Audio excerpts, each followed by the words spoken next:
美国众议院共和党领袖麦卡锡近日接受采访时宣称，若明年1月当选众议长，将成立中国问题特别委员会，以应对所谓中国挑战。他还声称要窜访台湾，令外界哗然。外界注意到，在中美元首巴厘岛会晤让两国关系出现缓和迹象，全球多国都倍感振奋之际，美国国内一些政客却跳出来捣乱。美国舆论认为这是党争损害外交的表现。而拜登总统能否管控国内分歧，推动兑现与中国最高领导人会晤达成的共识，也备受关注。When I become Speaker, I'm going to have a select committee on China. We will put a stop to this and no longer allow the administration to sit back and let China do what they are doing to America. 美国众议院共和党领袖、加州众议员麦卡锡在20号接受福克斯新闻台采访时，对华释放强硬言论。他先是声称中国盗取了美国的知识产权，又在世卫组织已经定案的新冠溯源问题上大放厥词，甚至连美国南部毒品泛滥的问题也要甩锅给中国。事实上，麦卡锡这是新瓶装旧酒。2020年5月，他就牵头组成了众议院共和党中国工作小组。这个完全排除了民主党人参加的小组共有15个成员，他们还参加了国会的17个不同专业委员会，声称要以此来协调应对中国在不同领域内带来的威胁。该小组对拜登2800亿美元芯片法案的成型也起到了推动作用。麦卡锡还推动加大对华调查，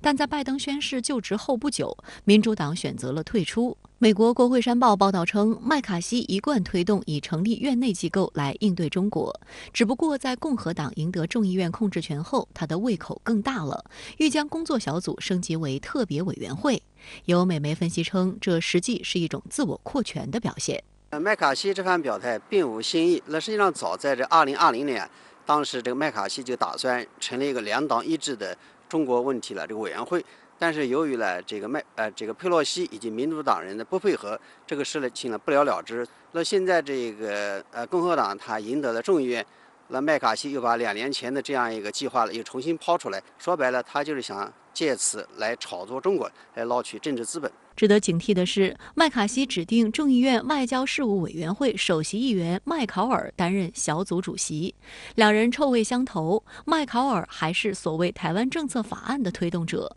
这是一部声称要将台湾牌的底牌进出，企图严重冲击中美关系的法案。麦考尔甚至曾公开支持佩洛西窜访台湾，但讽刺的是，当佩洛西邀请他一同窜台时，麦考尔却临阵退缩了。She did invite me. I have, family obligations in advance that I can't,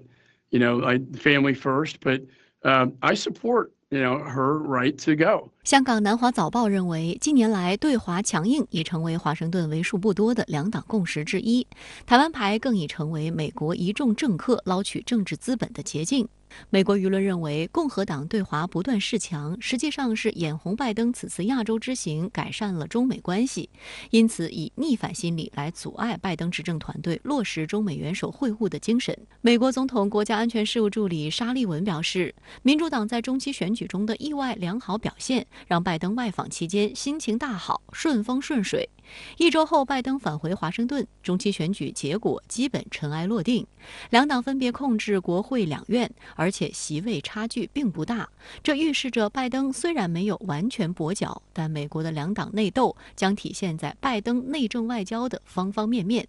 而拜登是否有能力管理其国内政坛分歧，推动对中美双方都有利的各项措施，成为外界观察拜登执政能力的一个窗口。尤其值得警惕的是，大概率将接任佩洛西任职国会众议长的麦卡锡在中期选举之前放出的窜台言论。一旦麦卡锡执意窜台，将给中美关系带来巨大的冲击。美国媒体指出，如果说佩洛西8月窜台已经让同是民主党人的拜登头疼不已，而共和党人麦卡锡就更不是省油的灯。如果真的成行，拜登政府可能将难以承受这种挑衅带来的严重后果。那因为台湾问题实际上是中美关系的核心，在今年的8月份，佩洛西窜台已经给这个两岸和平、给中美关系造成了严重的这个损害，导致中美在一些这个问题上的这个合作这个暂停或者是停滞。那如果说麦卡锡这个再次仿效这个佩洛西窜台，那么肯定会对两岸和平造成新的这个危害。那同时也对这个中美在全球治理等问题上的合作造成这个障碍，同时对于两国关系，包括对这个中美这个战略互信呢，也会造成损害。有美国媒体认为，麦卡锡是否能成功当上众议长也还存在变数。他必须要在明年1月新一届国会选举新议长时获得至少218票。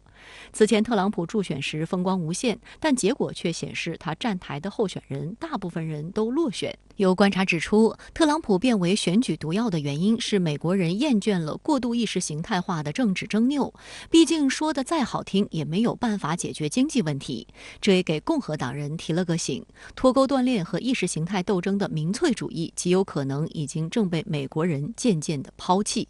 国际舆论普遍注意到，中美关系近期出现缓和迹象。从恢复气候谈判、两国财经高官坦诚交流，到两国防长在东盟防长扩大会议期间举行会晤等一系列最新信息，更加强了外界的这种预期和印象。但美国一些政客不顾时代潮流的言行，再次让理性的观察者们感到失望。